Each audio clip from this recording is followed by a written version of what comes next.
All right guys, so today what we're doing is very thick calcite restoration on concrete brick pavers.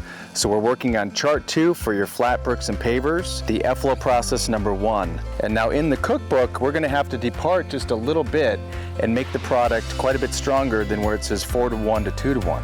Because we have so much thick calcite and we need to go straight on the whitish buildup, I'm misting the exterior of the pavers that don't have any of the buildup.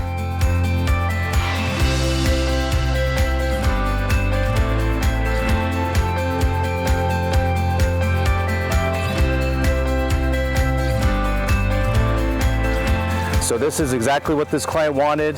In about 2 hours or so, it'll be nice and dry, perfectly to the touch. In about 4 hours, you want to leave 4 hours before any type of vehicle traffic comes on it. And that's it.